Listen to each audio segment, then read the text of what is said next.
This diagram shows how rocks are constantly changing form. It might seem complex, but we'll break it down together, step by simple step. First, let's just name what we see. I'll say a simple sentence, and you just repeat after me. I see magma. I observe molten rock. I notice the liquid rock. I can identify the hot, melted material. I see an igneous rock. I see a rock formed from cooled lava. I can observe volcanic rock. I notice a piece of basalt. I notice a piece of granite. I see sediment. I see small particles of rock. I observe weathered material. I notice sand and pebbles. I see a sedimentary rock. I see layered rock. I observe rock made from compressed sediment. I can identify sandstone. I can identify limestone. I see a metamorphic rock. I see rock that has been transformed by heat and pressure. I observe changed rock. I can identify slate. I can identify marble. Okay, now let's connect these ideas. Where does igneous rock come from? Igneous rock comes from magma, when it cools and becomes solid. What happens to rocks on the surface? Rocks on the surface are broken down into sediment by weather and erosion. How does sedimentary rock form?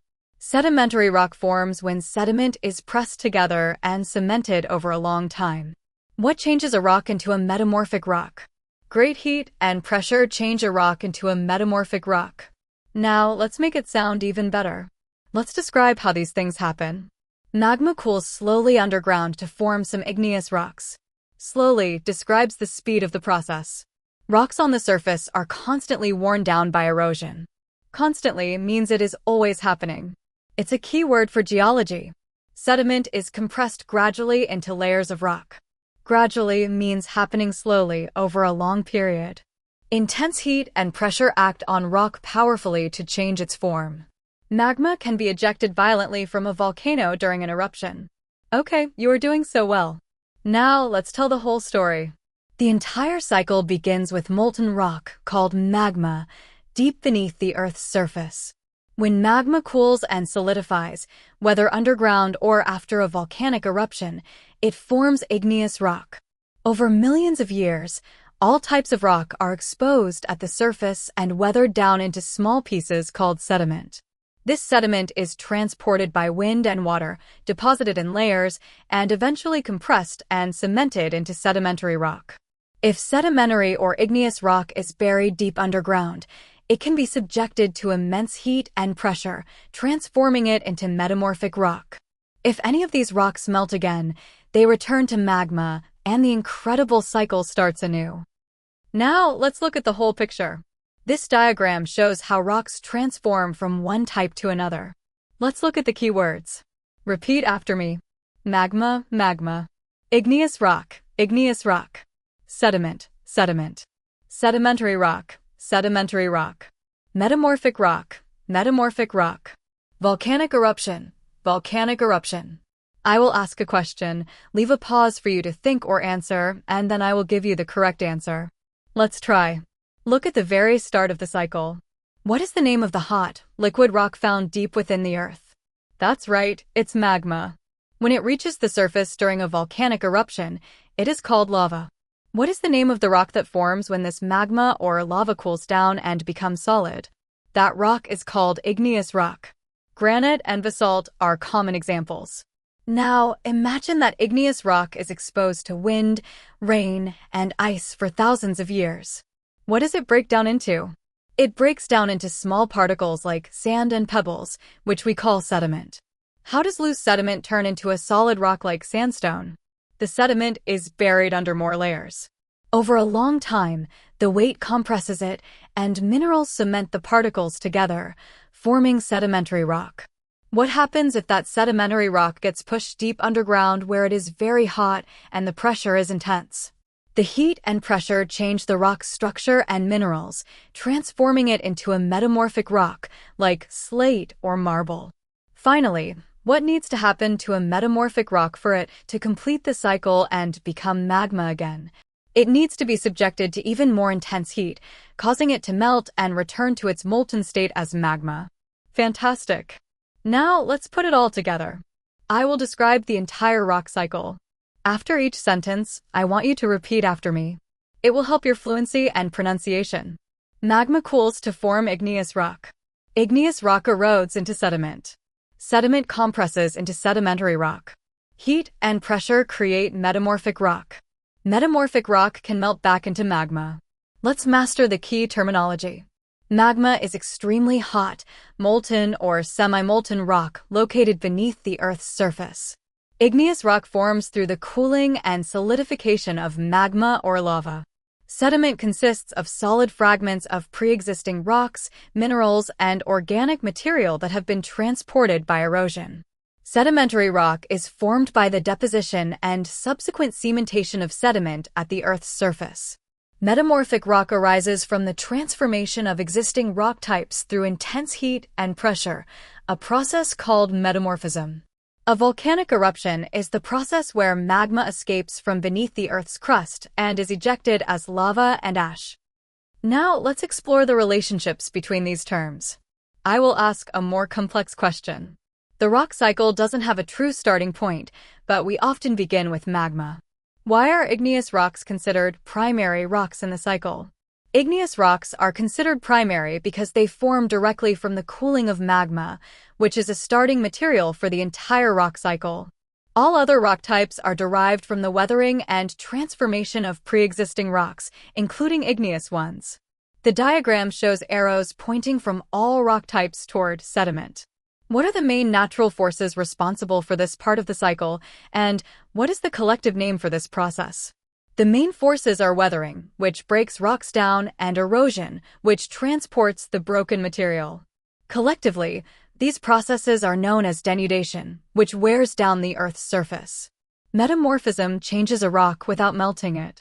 Can you describe the key differences between the parent rock and the resulting metamorphic rock? Absolutely. The parent rock undergoes a physical and chemical transformation. Its minerals can recrystallize, and it often develops a banded or foliated texture. For example, the sedimentary rock shale can become the metamorphic rock slate, which is much harder and has a distinct layered structure. Now, let's weave all these elements into a coherent, scientific description. I will narrate the entire rock cycle in one fluid paragraph. The rock cycle is the eternal, slow-motion recycling system of our planet. It begins with magma, the molten rock simmering in the Earth's mantle. When this magma cools and crystallizes, either below the surface or after a volcanic eruption, it solidifies into igneous rock.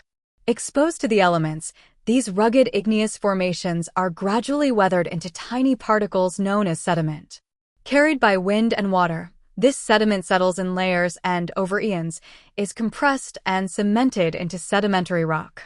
Should these sedimentary layers be buried deep within the Earth's crust, they are subjected to tremendous heat and pressure, transforming their very structure and mineral composition to become metamorphic rock.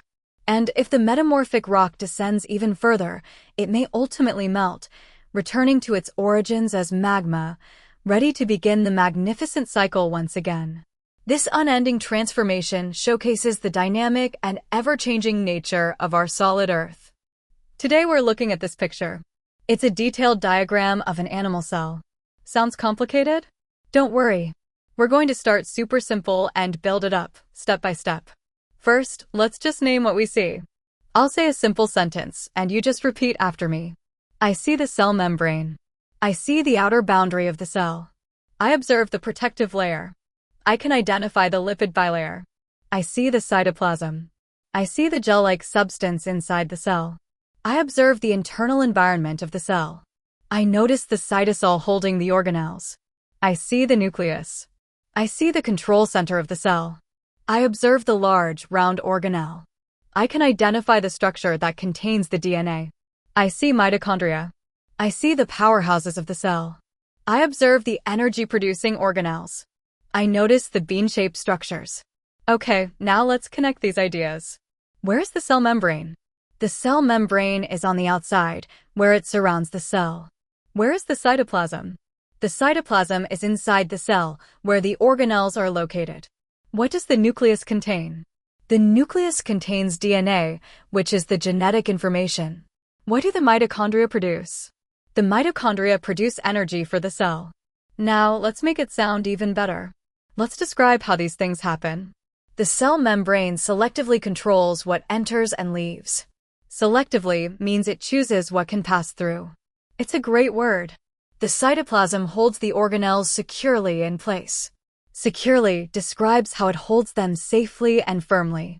The DNA is stored safely inside the nucleus. The mitochondria produce energy continuously. Continuously means it happens without stopping. Okay, you are doing so well. Now let's tell the whole story. The entire cell is enclosed by the cell membrane, which acts as a protective barrier. Inside, the cytoplasm is a gel-like substance that supports all the internal structures. The nucleus acts as the control center, directing all cellular activities. Mitochondria function as power plants, generating the energy the cell needs to work. Other structures, like the endoplasmic reticulum, help with producing and transporting proteins. Finally, waste products are processed and recycled by the cell's internal machinery. Okay, you are doing so well. Now let's tell the whole story. The entire cell is enclosed by the cell membrane, which acts as a protective barrier. Inside, the cytoplasm is a gel-like substance that supports all the internal structures. The nucleus acts as the control center, directing all cellular activities. Mitochondria function as power plants, generating the energy the cell needs to work. Other structures, like the endoplasmic reticulum, help with producing and transporting proteins. Finally, waste products are processed and recycled by the cell's internal machinery. Now, let's look at the whole picture. This diagram shows the internal structures of a cell. We can see the outer membrane, the nucleus, and many energy-producing mitochondria. Let's look at the key words. Repeat after me. Cell membrane, cell membrane. Cytoplasm, cytoplasm. Nucleus, nucleus. Mitochondrion, mitochondrion. Lactate, lactate. Protein, protein. I will ask a question, leave a pause for you to think or answer, and then I will give you the correct answer. Let's try. What is the outer layer of the cell called, and what is its main job? The outer layer is the cell membrane. Its main job is to control what enters and leaves the cell, protecting the internal environment. Look inside the cell. What is the name of the jelly-like substance that fills the cell? That's right, it's the cytoplasm. It provides structure and a medium for chemical reactions to happen. The cell has a large central structure. What is it called, and why is it so important? It's the nucleus. It's so important because it contains the cell's DNA, which acts like an instruction manual for everything the cell does. Now, look at these small, bean-shaped structures. What are they called, and what is their function? Those are the mitochondria. Their function is to produce energy for the cell. They are often called the powerhouses of the cell. The diagram mentions lactate. When does a cell produce lactate? A cell produces lactate or lactic acid when there is not enough oxygen. This often happens during intense exercise when muscle cells need to create energy quickly. Finally, how do all these parts work together? The nucleus sends instructions. The mitochondria provide the energy. The cytoplasm is the environment where it all happens, and the cell membrane protects it all and communicates with the outside world. It's a perfect, tiny factory. Fantastic. Now, let's put it all together. I will describe the entire cell. After each sentence, I want you to repeat after me. It will help your fluency and pronunciation. The cell is protected by a cell membrane. The nucleus controls the cell's activities. The cytoplasm is a gel-like interior. Mitochondria generates cellular energy. Proteins are built for various functions. Lactate is produced when oxygen is low. Let's master the key terminology. The cell membrane is a semi-permeable barrier that encloses the cell's contents. The cytoplasm is a thick solution that fills each cell and is enclosed by the membrane. The nucleus is a membrane-bound organelle that contains the cell's genetic material. A mitochondrion is an organelle that generates most of the cell's chemical energy. A protein is a large, complex molecule that plays many critical roles in the body. Lactate is a chemical byproduct of anaerobic respiration, which occurs without oxygen. Now, let's explore the relationships between these terms. I will ask a more complex question. What is the primary role of the nucleus in relation to other organelles like the mitochondria? The nucleus contains the DNA blueprints needed to create the proteins that build and operate all other organelles, including the mitochondria. Without instructions from the nucleus, the cell could not function. The diagram shows the cell membrane. Can you explain its function beyond just being a simple wall? Absolutely. The cell membrane is selectively permeable, meaning it actively chooses which substances can enter or leave the cell. This allows the cell to maintain a stable internal environment, which is crucial for all its processes. If a muscle cell is working very hard and oxygen levels drop, what process might occur and what is the noticeable result? The cell will switch to anaerobic respiration to produce energy. A key byproduct of this process is lactate. A buildup of lactate in the muscles is what causes that feeling of burning and fatigue during intense exercise. Now, let's weave all these elements into a coherent, scientific description. I will narrate the entire cell's function in one fluid paragraph. The eukaryotic cell is a marvel of biological organization, encapsulated by a dynamic cell membrane that meticulously regulates its internal composition. Within this barrier, the cytoplasm provides a viscous matrix that cushions and supports the cell's intricate machinery. At the heart of the cell lies the nucleus, the command center safeguarding the precious DNA that dictates every cellular function. Scattered throughout the cytoplasm, the rod-shaped mitochondria act as powerful engines, converting nutrients into usable energy through aerobic respiration. When oxygen is scarce, the cell can briefly generate energy through anaerobic pathways, resulting in the production of lactate. Throughout this process, various proteins, synthesized based on the nucleus's genetic code, perform the vast array of tasks required to keep the cell alive, functioning, and responsive to its environment. It is a tiny, self-contained universe of activity. Now, we're exploring this incredible picture. It's a detailed diagram of the human heart.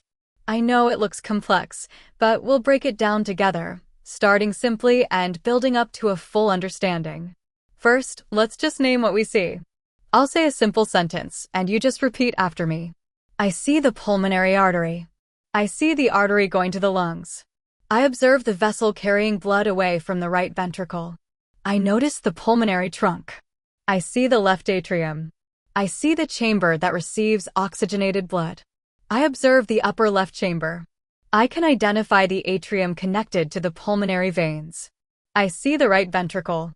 I see the chamber that pumps blood to the lungs. I observe the lower right chamber. I notice the pumping chamber beneath the right atrium. I see a valve. I see a structure that ensures one-way blood flow. I observe a flap that opens and closes. I can identify the tricuspid/pulmonary valve. Okay, now let's connect these ideas. Where does the aorta carry blood? The aorta carries blood away from the heart to the rest of the body. Where does the pulmonary artery carry blood? The pulmonary artery carries blood to the lungs, where it picks up oxygen. Which chamber receives blood from the lungs? The left atrium receives oxygen-rich blood from the lungs.